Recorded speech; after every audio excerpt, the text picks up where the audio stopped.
توضیح المسائل اور فتاوے کو سمجھنے کے لیے جن اصطلاحات کا جاننا ضروری ہے، اس موضوع پر ہماری گفتگو جاری تھی، اور آپ کو شاید یاد ہو کہ ہم نے پہلے احکام خمسہ وہ ذکر کیے تھے کہ احکام خمسہ یعنی 5 احکام جس میں پوری انسان کی زندگی گزرتی ہے، یعنی واجب، حرام، مستحب، مکروہ اور مباح، جس میں سے واجب اور جو واجب کی اقسام ہیں اس پر ہماری پچھلی دفعہ گفتگو ہو چکی ہے۔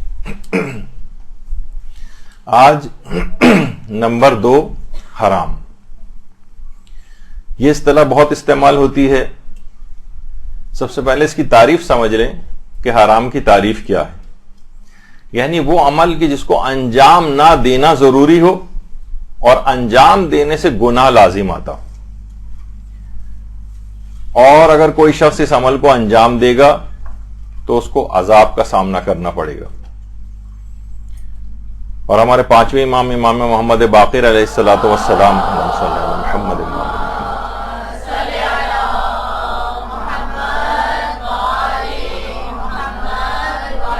فرماتے ہیں کہ حرام سے بچنا سب سے بڑی عبادت ہے، اور اگر کوئی شخص توبہ نہ کرے گناہوں سے، ان حرام کاموں سے، تو پھر اس کو بیماریوں کے ذریعے، پریشانیوں کے ذریعے، مصیبتوں میں ڈال کر اسے پاک کیا جاتا ہے۔ تو بہتر یہی کہ انسان صحیح اور اچھی توبہ کرنے کے بعد گناہوں سے پاک ہو جائے تاکہ ان مصیبتوں اور پریشانیوں کا شکار نہ ہو۔ یہ تعریف ہوئی حرام کی۔ اس کے بعد ہے اقسام حرام، کیونکہ یہ تمام اقسام آپ پڑھیں گی۔ اس میں ایک قسم بنتی ہے حرام تعبدی، یعنی حرام تعبدی، اس کی بہت سی علماء نے اس کے متعلق باتیں کہی ہیں، یعنی بہت سے حرام ایسے ہیں کہ ان کو انجام نہ دینے میں بھی قصد قربت کرنا ہوتی ہے، یعنی حکم خدا کی بجاوری کی نیت۔ جیسے کہ آپ کو پتہ ہے کہ بہت سارے مباح ایسے ہیں، جیسے کھانا پینا، اور اکثر علماء کے نزدیک پورا سر پانی میں ڈبونا وغیرہ روزے کو یہ باطل کرتا ہے۔ تو ان تمام مبتلات سے قصد قربت کرتے ہوئے اپنے آپ کو بچانا ہوتا ہے۔ یا مثلا عید فطر کا جو روزہ ہے، یعنی اللہ نے اس کو حرام قرار دیا ہے۔ اس کو کوئی شخص اگر بہت زیادہ متقی پرہیزگار بھی بننے کی کوشش کرے کہ نہیں میں جب 30 دن روزے رکھ لیے ہیں میں نے، تو شکر گزاری کے لیے میں عید فطر اور عید قربان کے دن بھی روزہ رکھوں گا، تو ایک فعل حرام ہوگا، حرام تعبدی۔ اچھا، اسی طرح سے بلکہ اس کے اندر ایک اور کیٹیگری کے تحت حرام شرطی کے اندر بھی چلا جاتا ہے، بھی وہ آگے چل کر آئے گی۔ مثلا خواتین کے مخصوص ایام ہیں، بچے کی ولادت کے سلسلے میں جو ایام ان کے چل رہے ہوتے ہیں، اس میں اگر کوئی عورت روزہ رکھنا چاہے یا نماز پڑھنا چاہے تو یہ حرام ہے۔ اکثر خواتین کہتی ہیں کہ ہم زیارت عاشورہ کا عمل کر رہے ہیں، تو ان کو کہتے ہیں آپ زیارت عاشورہ کا عمل کر سکتے ہیں، تو وہ عمل کر سکنے میں یہ سمجھتی ہیں کہ شاید اس کی 2 رکعت نماز بھی پڑھ سکتے ہیں، نماز زیارت نہیں، نماز پڑھنا تو حرام ہے۔ یعنی ان ایام میں نماز پڑھنا معاف نہیں ہے بلکہ حرام بھی، یعنی پڑھ ہی نہیں سکتے۔ اسی طریقے سے مثلا سفر میں روزہ رکھنا مسافر کے لیے معاف ہے، چاہے وہ سفر کتنا ہی آرام دہ سفر کیوں نہ ہو، بشرطے وہ سفر کی وہ شرائط سب پائی جائیں اس میں، کیونکہ بہت سے ایسے مسافر جو بظاہر آپ کو یعنی مسافر لگ رہے ہیں اور وہ ہیں بھی، لیکن پھر بھی ان کو سفر میں بھی روزہ رکھنا پڑتا ہے، جیسے کہ کثیر السفر ہوتے ہیں۔ تو جب ان پر سے روزہ معاف ہوتا ہے ان مسائل کے تحت، لیکن وہ کہے کہ بھائی اتنا آسان سفر ہے، ہوائی جہاز میں میں بیٹھ کر جا رہا ہوں، مجھے کوئی پرابلم نہیں ہے، کوئی پیاس اور بھوک کا مسئلہ نہیں ہے، تب بھی اس کے لیے روزہ رکھنا حرام ہوگا۔ تو یہ سب چیزیں کیا ہیں؟ یا بہت سارے اس طرح کے بھی مسائل آتے ہیں کہ مثلا اگر شک ہو رہا ہے کہ آج اول رمضان ہے یا 30 شعبان، تو اس دن رمضان کی نیت سے روزہ رکھنا حرام ہوتا ہے، یعنی اگر کوئی شخص رکھنا چاہے تو روزہ نہیں رکھ سکتا ہے۔ اسی طرح سے مثلا اگر کسی کو یقین ہے یا بہت زیادہ امکان اس بات کا ہے کہ اگر میں نے روزہ رکھا تو عقلاء کہہ رہے ہیں کہ آپ کو نقصان ہوگا، تو اکثر مسائل کے اندر یہ ہوتا ہے کہ روزہ رکھنا جب عقلائی ضرر موجود ہو تو اس صورت میں روزہ رکھنا حرام ہوتا ہے، لیکن پھر بھی اگر کوئی رکھ لے تو اس کا وہ روزہ باطل شمار ہوگا، اس روزے کی بعد رمضان اس کو قضا کرنی ہے۔ اسی طریقے سے مثلاً اگر مستحب روزہ رکھنے میں والدین کو اذیت ہو رہی، شدید 50 ٹیمپریچر چل رہا ہے باہر اور آپ کو باہر جانا ہے اور مختلف کام انجام دینے، اور آپ نے مستحبی روزہ رکھا ہو، والدین ہیٹ ویو چل رہی ہے اور آپ نے کوئی مستحبی روزہ رکھا اور والدین کو اذیت پہنچ رہی ہے اس سے، تو وہ مستحب روزہ رکھنا حرام ہو جاتا ہے، یعنی باطل بھی ہے۔ تو اس طرح کر کے کتنی مثالیں ایسی ہیں کہ یہ حرام تعبدی کہلاتی ہیں۔ اسی طریقے سے ایک روزہ اور کہلاتا ہے جس کے جو خاموشی کا روزہ کہلاتا ہے، جس کو روزہ یحییٰ ابن زکریا کہا جاتا ہے عام طور پر۔ تو آیت اللہ سیستانی سے بھی یہ پوچھا گیا کہ جو خاموشی کا روزہ، یہ حضرت مریم سے بھی بعض اوقات اس قسم کا روزہ جو ہے وہ منسوب ہوتا ہے، تو کیا اس میں اچھا اس لیے اس میں خاموش رہا جاتا ہے، یعنی کھانے پینے سے بھی اپنے آپ کو بچاتے ہیں لوگ اور اس کے علاوہ خاموش بھی رہتے ہیں، کسی سے بات نہیں کر رہے۔ تو اس کا بھی جواب آیت اللہ سیستانی نے یہی دیا ہے کہ یہ اس کو منع کیا گیا ہے اور یہ بدعت محرمہ ہے، یعنی یہ حرام بدعتوں میں سے ایک ہے۔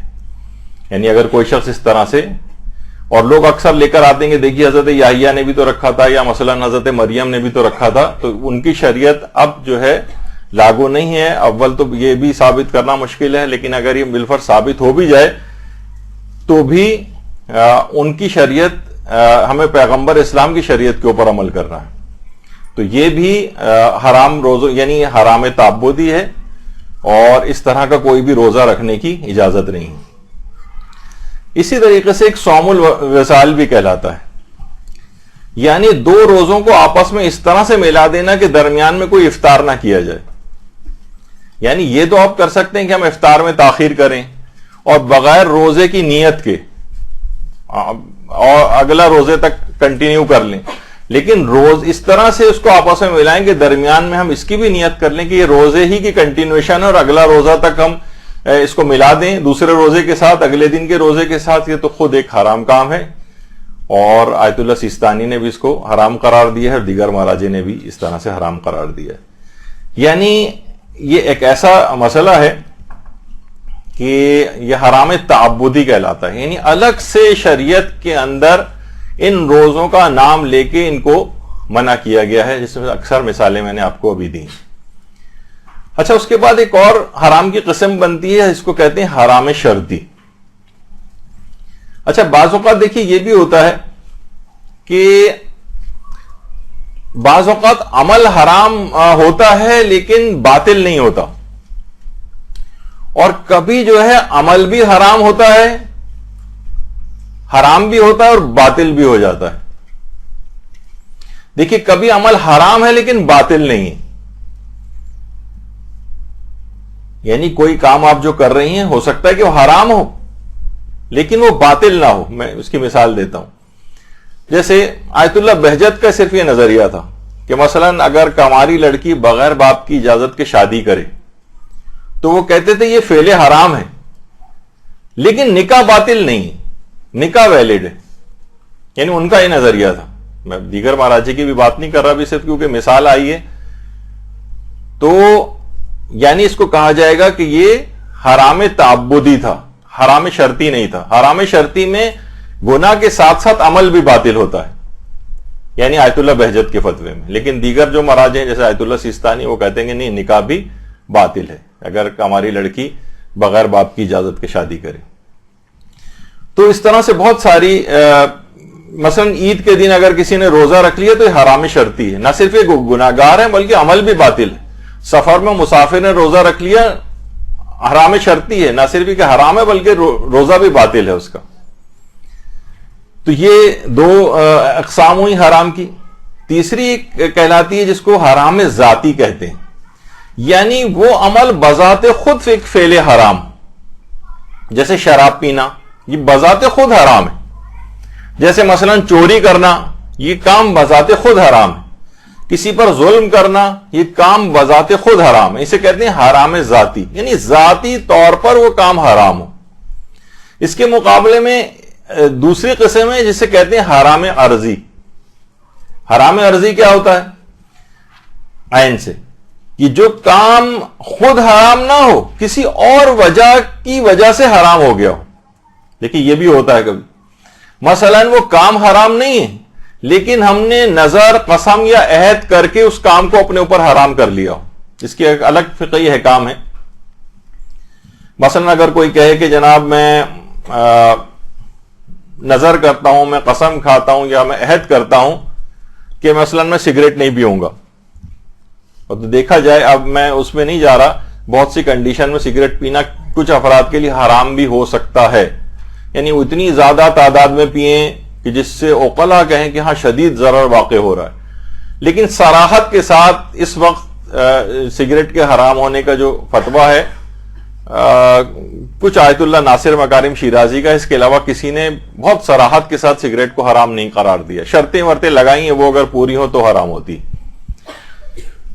لیکن یہ ہے تو بہرحال یہ نظر کرنا تو صحیح ہے اس کی کہ میں اپنے اوپر، یعنی سگریٹ پینا ذاتی طور پر حرام کام نہیں تھا، لیکن کیا ہے کہ اس کو ہم نے اوپر نظر کر کے، قسم کھا کے، عہد کر کے اپنے اوپر حرام کر لیا ہے، تو اس کو کہتے ہیں حرام عرضی، جو بذات خود حرام نہ ہو۔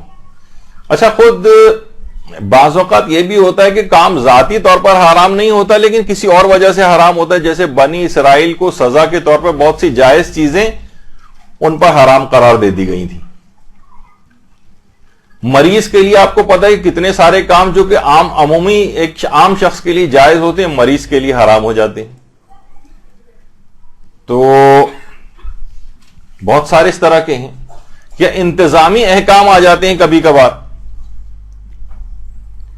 ورنہ وہ کام، مثلا جیسے میں نے اس کی ایک دفعہ مثال دی تھی کہ جنگ خیبر کے موقع پر پیغمبر اکرم صلی اللہ علیہ وآلہ وسلم نے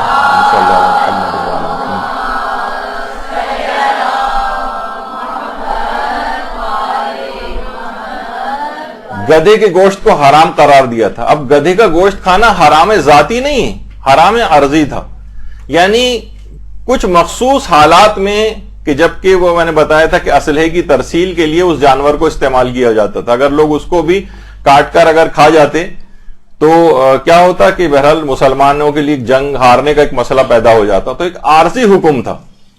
تو بہرحال کبھی چیز ذاتی طور پر حرام ہوتی جسے حرام ذاتی کہتے ہیں، کبھی وہ چیز کسی اور وجہ کی وجہ سے حرام ہو جاتی ہے، جب وہ وجہ ختم ہو جائے گی تو وہ حرام نہیں رہے گی۔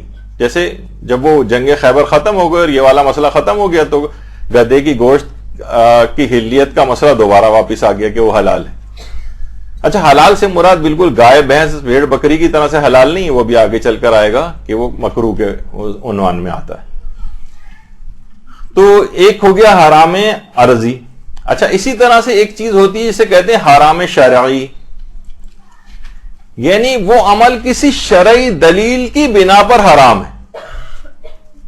مثلا ٹھیک ہے، اس کے بعض اوقات یہ بھی ہوتا ہے کہ کچھ عقلی مظاہر بھی ہوتے ہیں اس چیز کے، لیکن کیا ہے، مثلا جیسے کہ جھوٹ بولنا، اس کے لیے شرعی دلیلیں ہمارے پاس، قرآنی آیات ہیں، اس کے لیے احادیث مبارکہ ہیں کہ اس عمل کو حرام قرار دیا گیا ہے۔ غیبت کرنا حرام ہے، یہ حرام شرعی ہے، ٹھیک ہے، عقلی طور پر بھی یہ چیزیں بری ہیں، لیکن بہرحال شریعت نے اس کو حرام قرار دیا، کیونکہ بہت ساری جھوٹ کی اقسام ایسی ہیں، یہاں پہ ہماری پوری گفتگو اس پہ ہو چکی ہے کہ تقریباً 13-14 مقامات پہ جھوٹ بولنا جائز بھی ہے۔ غیبت کے موضوع پر گفتگو ہو چکی ہے کہ غیبت حرام ہے، لیکن کتنے ہی مقامات ایسے ہیں، 20-21 کے قریب بھی تقریباً، چھوٹے چھوٹے بھی اس کے مسائل کو الگ کیے جائے تو اتنے مقامات بن جاتے ہیں۔ تو بہرحال اس کو شریعت نے حرام قرار دیا، اور جہاں ایکسیپشنز آئی ہیں وہ بھی شریعت ہی نے بتائی۔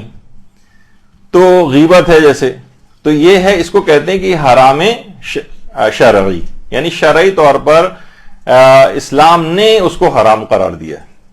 اس کے مقابلے میں ایک اور بھی حرام کی قسم ہے جسے کہتے ہیں حرام عقلی، یعنی جس کا حرام یا ممنوع ہونا عقل حکم لگا رہی ہے کہ یہ چیز منع ہونی چاہیے۔ مثلاً کوئی ایسی غذا کھانا کہ جس میں انسانی جسم کو شدید نقصان پہنچے. ہمیں معلوم ہے کہ مثلاً یہ اس میں ایک کھانا جو ہے سڑ گیا ہے, اس کو کھاتے ہی ہمیں فوڈ پوائزننگ ہو جائے گی, اب اس کھانا حرام ہے. اب اس کے لیے حدیث نہیں لائی جائے گی, کہیں سے اب ڈھونڈیں گے کہ سڑے ہوئے کھانے کے متعلق کوئی حدیث ہو تو ہم اس کی پیروی کریں, اگر حدیث نہیں ہے تو اس کا مطلب ہم کھا سکتے ہیں. نہیں, اب عقل حکم لگا رہی ہے کہ یہ سڑا ہوا کھانا کھانا ہمیں بہت شدید نقصان کا باعث ہوگا, اور عقل ہی حکم لگا رہی کہ اپنی جان کا بچانا واجب ہے, وہ خیر ایک شرعی حکم بھی ہے. تو بہرحال بہت سی چیزیں عقلاً حرام ہوتی.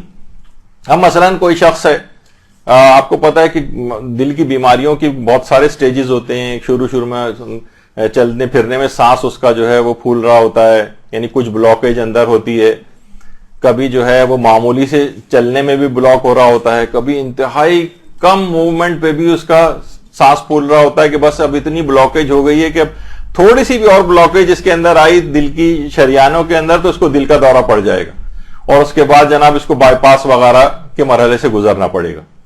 دیکھیے, جب بھی ہمارے اکثر جو کارڈیولوجسٹ حضرات آتے ہیں وہ یہی کہتے ہیں کہ پلیز بائی پاس آپریشن, کوشش کریں کہ اس کو بائی پاس کر جائیں. یعنی اتنی بڑی آپ اس کے اندر کیوں مصیبت میں مبتلا ہوں اس قسم کے کھانے کھا کر.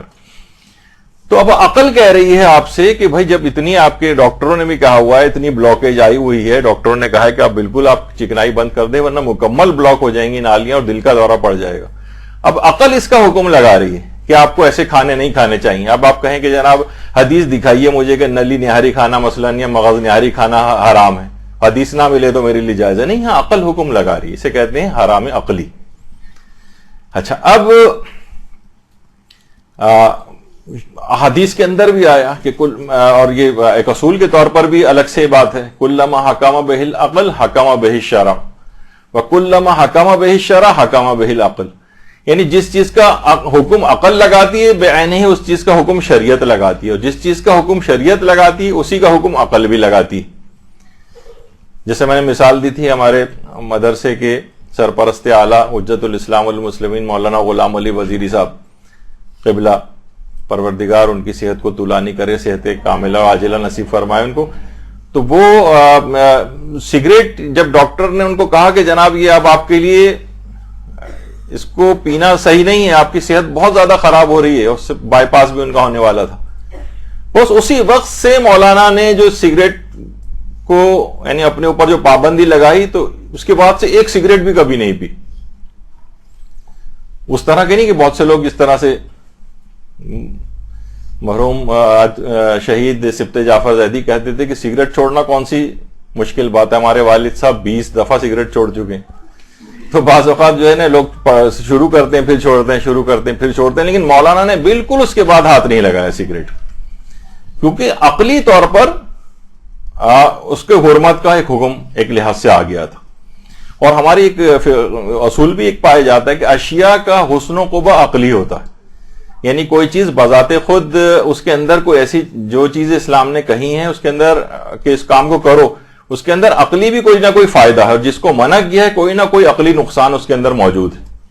مثلا اگر کہا گیا کہ جناب سور کا گوشت کھانا یہ حرام ہے, تو یقیناً اس کے اندر عقل کے لحاظ سے بھی کوئی نہ کوئی چیز پائی جاتی ہے اس گوشت کے اندر.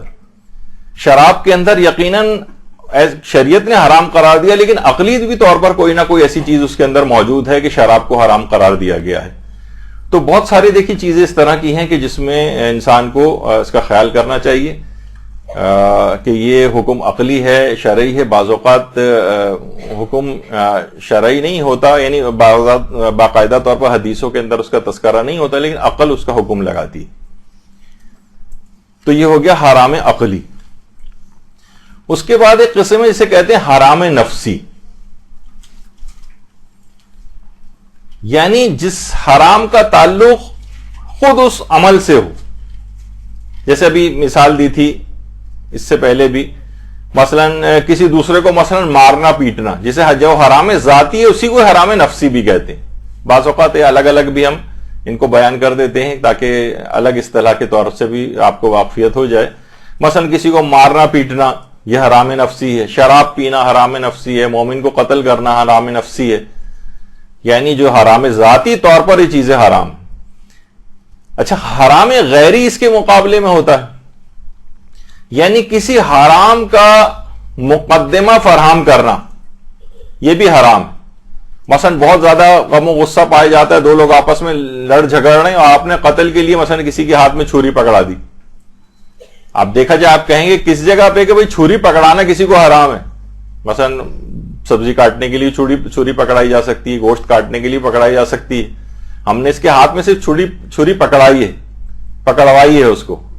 نہیں, یہ حرام غیری, اس سے وہ آپ کی نیت یہ تھی کہ اس سے دوسرے کو قتل کر دے.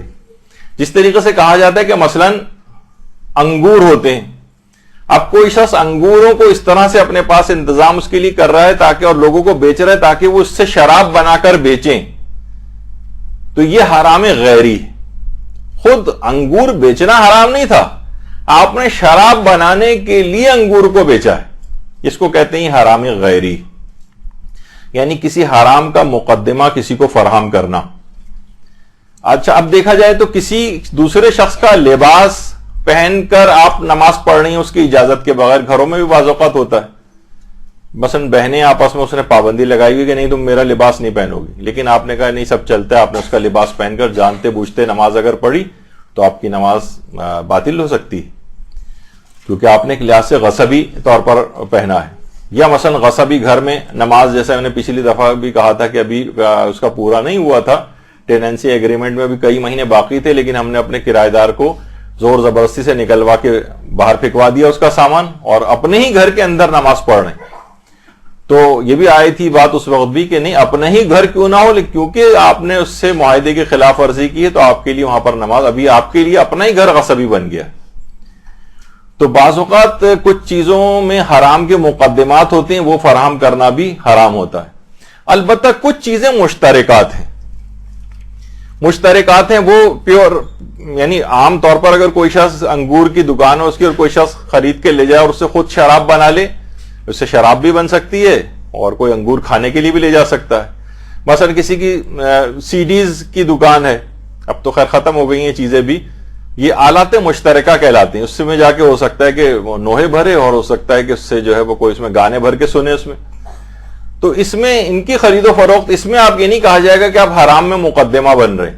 یہ مشترک چیزیں ہیں جس کو ہر طرح سے جن کا استعمال کیا جا سکتا ہے, لیکن کوئی 100% یقین ہے کہ یہ والا کام اس سے کرنے جا رہا ہے وہ. جیسے وہی میں نے کہا کہ جناب اس سے شراب بنانے والی کمپنی آپ سے انگور خرید رہی ہے اتنی بڑی تعداد میں, ظاہر ہے کہ اتنی بڑی تعداد میں کوئی انگور کھا تو نہیں سکتا ہے, تو وہ اس سے شراب بنائے گی, تو یہاں پر یہ مقدمہ بن جائے گا. اس کو کہتے ہیں حرام غیری, کہ خود انگور بذات خود بیچنا حرام نہیں تھا, کسی اور حرام کام کا مقدمہ بن رہا تھا, اس وجہ سے اس کو حرام قرار دیا گیا. اچھا اس کے مقابلے میں ایک اور حرام کی قسم ہوتی ہے جسے کہتے ہیں حرام ابدی, ہمیشہ ہمیشہ کے لیے حرام. مثلا جیسے شوہردار عورت, شوہردار ہے وہ, لیکن اس کے باوجود بھی وہ غلط سلط طلاق لے کے, مثلا کورٹ سے طلاق لے لی اس نے, کورٹ کی طلاق ہمارے ہاں ویلڈ طلاق شمار نہیں ہوتی, شرائط پوری نہیں کی اس نے, اور اس کے بعد کسی اور سے نکاح کر لیا, جو کہ یہاں کے بہت عموماً کامن چیز ہے. اور اس کے اپنے خیال میں اس نے کہا کہ بھئی طلاق لے تو لی میں نے, تو بہت سارے اس طرح کی چیزیں ہوتی ہیں. تو اب یہ جو دوسرے شخص سے اس نے شادی کی, یہ اس پر حرام ابدی ہو جائے گا. البتہ اس کی کچھ شرطیں ہیں جس کو پورا ہونا چاہیے. مثلا دونوں کو یہ اس بات کا حکم پتا ہو, جان بوجھ کر ایسا کام کر رہے ہوں, اور عام طور پہ کیونکہ یہ بات شہرت رکھتی ہے, بس وہ لاپرواہی کے اندر اس طرح سے جو ہے کر لیتے ہیں شریعت کو سبک سمجھتے ہوئے, تو اب یہ حرام ابدی ہو جائے گی. اب خواہ پہلا شوہر مر جائے تب بھی اس سے شادی نہیں کر سکتی, الگ ہو جانا پڑے گا, یا پہلا شوہر اس کو باقاعدہ صحیح طور پر طلاق دے دے تب بھی بیکار ہے, حرام ابدی ہو گئی اس کے اوپر. شوہردار عورت سے اس طرح سے جان بوجھ کر اگر کوئی دوسری شادی کر لے, یا مثلا حرام فعل حرام کر لے, تو وہ اس دوسرے شخص کے اوپر حرام ہو جاتی. یہ حرام ابدی کی مثال ہے. اچھا حرام ابدی میں ایک اور بھی آتا ہے ساس سے نکاح.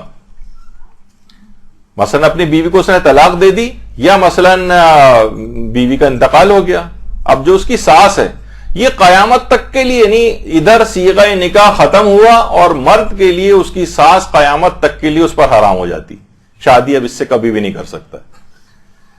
تو یعنی یہ ماں کے ایک لحاظ سے حکم کے اندر آ جاتی ہے. یعنی ابھی صرف صیغہ نکاح ختم ہوا ایک عورت سے اس کا, تو ہو سکتا ہے کہ بلکہ اس عورت کو طلاق دے دے تو یہ اس کے لیے نامحرم ہو جائے گی, لیکن ساس قیامت تک کے لیے محرم ہو جائے گی.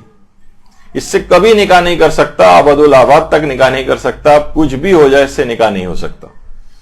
اگرچہ وہ کبھی نکاح پڑا ہے اس کے فوراً بعد ہی اس نے طلاق دے دی. اچھا, اس کے مقابلے میں سوتیلا باپ جو ہوتا ہے وہ ہمیشہ کے لیے حرام ہوتا ہے جب رخصتی ہو جائے.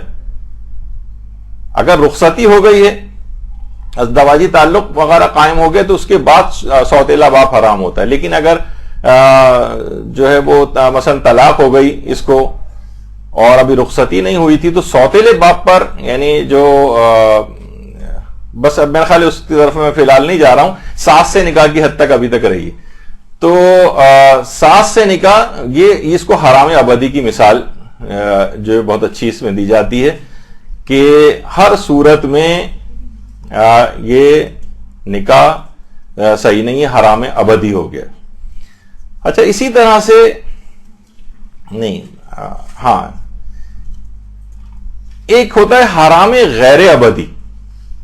ایک تھا حرام ابدی اور ایک ہے حرام غیر ابدی, یعنی جس کی حرمت کا زمانہ جو ہے مخصوص ہو, ہمیشہ کے لیے حرام نہیں, عارضی طور پر حرام ہے.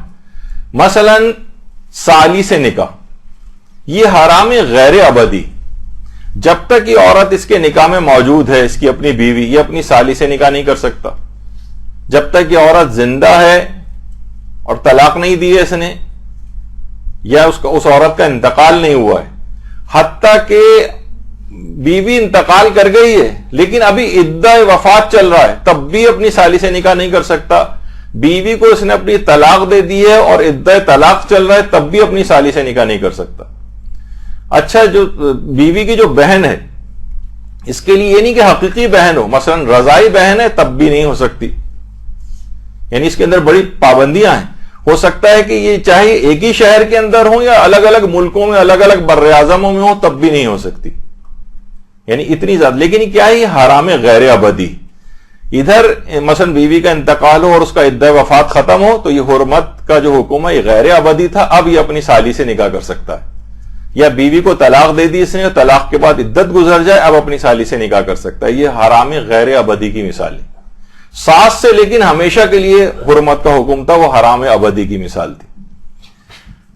تو اچھا, یہاں پر اگر اس نے بالفرض نکاح کر لیا اپنی سالی سے یا عدے میں کر لیا, تو وہ دوسرا نکاح باطل ہے. یعنی اتنا سخت مسئلہ ہے کہ فقط گناہ ہی نہیں ہے بلکہ نکاح باطل بھی ہے. اچھا, اسی طرح سے نکاح غیر ابدی کی جو حرام غیر ابدی کی جو مثال ہے وہ بھی ایک لحاظ سے اس کے اندر آ سکتی ہے, وہ ہے بیوی کی اجازت کے بغیر بیوی کی بھانجی یا بھتیجی سے نکاح کرنا. بیوی کی بھانجی اور بھتیجی سے بیوی کی اجازت کے بعد نکاح کیا جا سکتا ہے.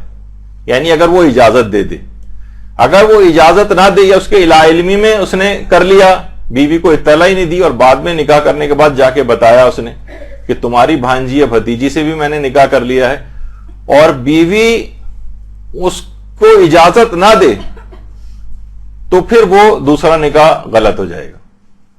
یعنی پھر وہ ویلڈ نہیں ہوگا. صرف اس کے اندر بیوی کی اجازت جو ہے وہ ضروری ہے. جب تک وہ اجازت نہ ملے تب تک وہ نکاح جائز نہیں رہے گا.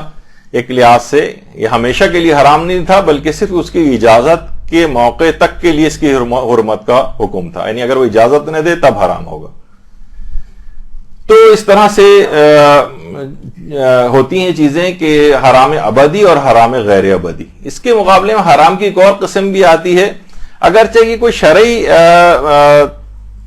اصطلاح کے طور پر اتنی رائج نہیں ہے اور یہ شرعی طور پر حرام کی اقسام میں آتی بھی نہیں, لیکن ایک عمومی طور پر, ایک عام طور پر علماء اس کو لکھ دیتے ہیں, اسے کہتے ہیں حرام عرفی.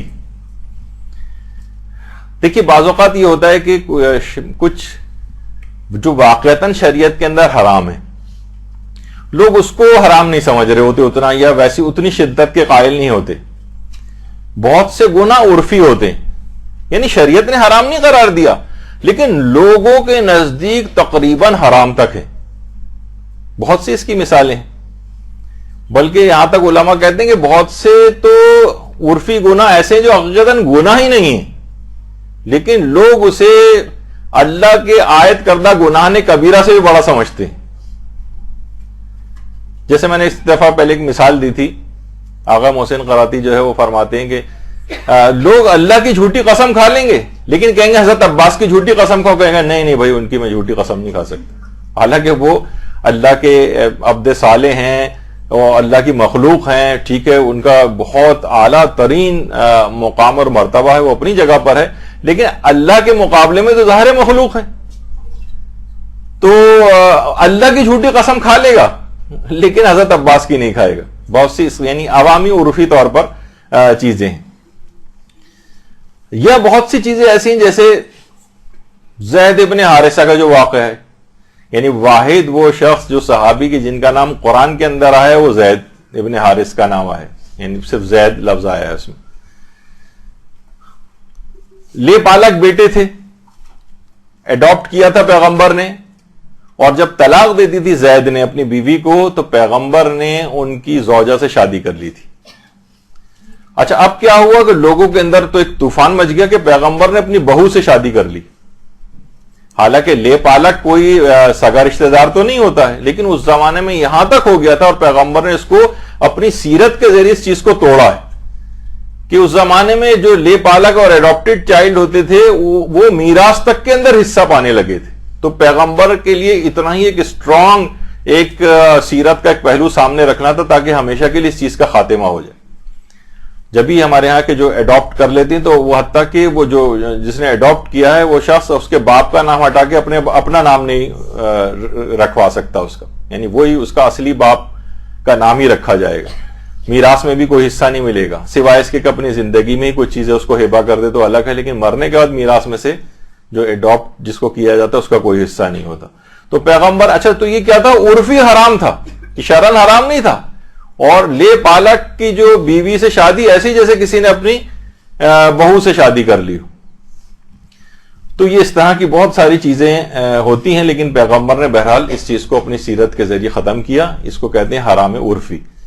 اچھا اسی طریقے سے مثلا کوئی جیسے میں نے مثال دیتا ہوں، ایران کے اندر تو بہت کامن بھی ہے اور علماء اور بعض اوقات مجتہدین تک سگریٹ پیتے ہیں، جن کو ظاہر ہے وہ اپنی شرعی ذمہ داری کو سمجھتے ہیں کس حد تک جا کر حرام ہو سکتا ہے ان کے لیے.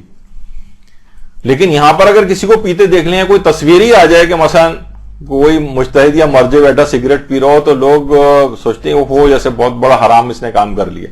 یا کوئی عالم مثلا دوسری شادی کر لے تو یہاں پر تو ایک بہت بڑا نے کہا تھا نا کہ بہت سے لوگ تو نماز جماعت کے جو پیشی امام ہوتے ہیں ان کے پیچھے نماز پڑھنا بند کر دیتے ہیں کہ انہوں نے مثلا دوسری شادی کی ہوئی ہے. یا مثلا ویسے کہہ رہا ہوں عمومی طور پر مثلا کوئی شخص اپنی بیوی کے پاؤں دباتا کسی کو نظر آ جائے تو یہ تو حرام عرفی ہو جائے گا. جناب وہ دیکھو کہ ایسا زن مرید اپنی بیوی کے پاؤں دباتا ہے مثلا وہ. تو یہ سب چیزیں ایسی. یا اور تھوڑا سا آگے مثال کو بڑھائیں، مثلا کوئی شخص شادی میں پوری باحجاب چلی جائے اور میک اپ کے نام پر اس کے کوئی بھی چہرے پر یا جسم پر کوئی چیز نہ ہو تو بہت معیوب اس کو خیال کیا جائے گا. یا مثلا کوئی بہت سادہ لباس پہن کے چلی جائے، ہاں البتہ بے حجاب اور جتنی زیادہ میک اپ کر کے چلی جائے اسے کوئی بھی برا نہیں مانتا. سودی لین دین کتنا جیسے اللہ سے رسول سے جنگ قرار دیا ہے، یا اس کی جو ملازمتیں ہیں اس کو لوگ بڑی پریسٹیجیس جاب سمجھتے ہیں. اور کوئی شخص بالکل حلال کما رہا ہو، مثلا کسی جگہ کوئی ریڑھی لگا رہا ہو مثلا اور بیچ رہا ہو تو پورا خاندان اس کے پیچھے لگ جائے گا کہ جناب یہ دیکھیے اس نے کتنا بڑا حرام کام کر دیا. اور وہی سودی لین دین کرتا ہوا نظر آئے گا تو وہ لوگوں کے نزدیک اتنی اہم بات نہیں ہوگی. اسی طرح کسی کا مثلا کوئی فیملی ممبر ہے، بڑا میوزیشین بن جائے، بڑا کوئی ایکٹر بن جائے، کوئی ماڈل بن جائے، کوئی خاتون ایئر ہوسٹس بن جائے تو بڑی اس کی عزت ہوتی. اور کوئی دینی طالب علم یا طالبہ بن جائے تو اس کو کہا جائے گا کہ جناب یہ تو دیکھیں کتنا اچھا پڑھنے میں تھا اور کیا اس کو یعنی معیوب خیال کریں گے، دیکھیے اس نے مدرسے میں داخلہ لے لیا، بتائیے ذرا. خیر تو یہ سب چیزیں کیا ہیں؟ عرفی طور پر. کچھ چیزیں ایسی ہیں واقعتاً کہ جو عرفی طور پر مثلا بہت سی چیزیں مسائل سن کے آپ حیران بھی ہوں گے. جیسے مثلا سونا کس طرح سے چاہیے، یعنی پاؤں اگر کسی کے قبلہ رخ ہوں تو ہو یہ تو حرام عرفی ہو جائے گا. اچھا اس سلسلے میں بتا دوں کہ سونا بہتر کیا ہے، یا کچھ علماء مستحب کہتے ہیں، کچھ بہتر بھی کہتے ہیں. کچھ اس میں علماء کے دو نظریات ہیں. ایک نظریہ تو یہ ہے کہ اس طرح سے سوئیں، دائیں کروٹ یا بائیں کروٹ، جس طریقے سے قبر میں مردے کو لٹایا جاتا ہے، یعنی جو اس کے مقادیم بدن ہے، یعنی اس کا چہرہ ہے، اس کا سینہ ہے، اس کا پیٹ ہے، یہ قبلہ رخ ہو، چاہے دائیں کروٹ سے قبلہ رخ ہو چاہے بائیں کروٹ سے قبلہ رخ ہو. ایک گروہ علماء یہ کہتا ہے کہ اس طرح سے سونا چاہیے، یعنی بہتر ہے یا مستحب ہے کہ اس کے جسم جس طرح قبر میں مردے کو لٹایا جاتا ہے. ایک یہ ہے علماء کا نظریہ. اچھا دوسرا، جیسے کہ آیت اللہ بہجت بھی ان کے متعلق بھی ملتا ہے کہ ہمیشہ اسی طرح سے اس دائیں یا بائیں کروٹ ایسے لیٹتے تھے کہ جسم کے اگلے حصے جو ہیں ان کے قبلہ رخ ہوں. اچھا ایک اور دوسرا گروہ علماء ہے جو کہتا ہے کہ نہیں، قبر میں جس طرح لٹایا جاتا ہے اس طرح بہتر نہیں ہے، بلکہ بہتر اس طرح سے جس طرح محتضر کو لٹایا جاتا ہے، یعنی جو شخص حالت احتضار میں ہوتا ہے، جان نکلنے والی ہے، تو اس وقت کچھ چیزیں اس کے اوپر خود واجب ہوتی ہیں اور کچھ دوسرے لوگوں کے اوپر بھی واجب ہوتی ہیں. مثلا وہ تو بیمار ہے، مریض ہے، لیکن آپ کو پتا ہے ڈاکٹروں نے کہہ دیا کہ بس ان کا حالت احتضار چل رہا ہے، اب واجب ہے کہ اس کو قبلہ رخ کر دیا جائے. تو قبلہ رخ کرنے کے معنی کیا ہیں؟ قبلہ رخ کرنے کے معنی یہ ہیں کہ اس طرح سے اس کو لٹائیں کہ اس کے پاؤں کے تلوے قبلہ رخ ہو، پاؤں کے تلوے قبلہ رخ ہوں. یعنی اگر کوئی بیمار ہے اور اس طرح سے لیٹا ہوا ہے تو اس کے پاؤں کے جو تلوے ہیں وہ قبلے کی طرف ہوں. تو کچھ علماء یہ کہتے ہیں، جس میں آقا سیستانی بھی شامل ہے، کہ زیادہ سونا بہتر اس طور پر ہے کہ اس کے پاؤں کے تلوے قبلہ رخ ہوں. لوگ کہیں کہ کسی کو اگر آپ بتائیں، یعنی وہ کہتے ہیں کہ جس طرح سے محتضر کو لٹایا جاتا ہے اس طرح سے سونا بہتر ہے. کچھ علماء تو کہتے تھے کہ جس میں پاؤں کے تلوے نہیں ہوتے، اس میں مقادیم بدن قبلہ رخ ہوتے ہیں، یعنی سینہ، چہرہ، پیٹ وغیرہ یہ قبلے کی طرف ہوں. لیکن آغا سیستانی فرماتے کہ نہیں، محتضر جس طریقے سے محتضر کو لٹایا جاتا ہے کہ اس کے پاؤں کے تلوے قبلہ رخ ہوں، اس طرح سے اس کو سونا چاہیے. تو لیکن عمومی طور پر عام لوگ اس کو تقریباً بہت زیادہ مکروہ، ناپسندیدہ یا شاید حرام کے طور پر بھی سمجھنے لگے. اکثر یہ ہوتا ہے کہ اکثر ہم دیکھتے بھی ہیں، مثلا مساجد کے اندر جو لوگ سو رہے ہوتے ہیں، یا مسجد نبوی یا مسجد الحرام میں بھی اکثر لوگ سو جاتے ہیں، تو اپنے پاؤں کی بڑی احتیاط کرتے ہیں کہ قبلے سے کی طرف نہ ہونے پائے، ورنہ کوئی بھی شخص ہوگا وہ سوتے میں اس کی ٹانگوں کا رخ تبدیل کر کے چلا جائے گا. تو بعض اوقات اس طرح سے بھی ہوتا ہے. تو یہ کچھ ایک مثالیں تھیں جو اگرچہ کوئی شرعی طور پر تو حرام عرفی کی کوئی قسم نہیں بنتی، لیکن ایک اپنے طور پر میں نے اس کو شامل کر دیا کہ بہرحال کچھ چیزیں ایسی ہیں کہ جو حرام تو نہیں ہے لیکن لوگ اس کو حرام سمجھنے لگے. تو حرام کی اقسام کسی حد تک جو ہے مکمل ہو گئیں. تو واجب، احکام خمسہ میں واجب مکمل ہو گیا، اور ایک لحاظ سے حرام کی کچھ اصطلاحات مکمل ہو گئی. برحمتك يا أرحم الراحمين وصلى الله على محمد وآله الطاهرين.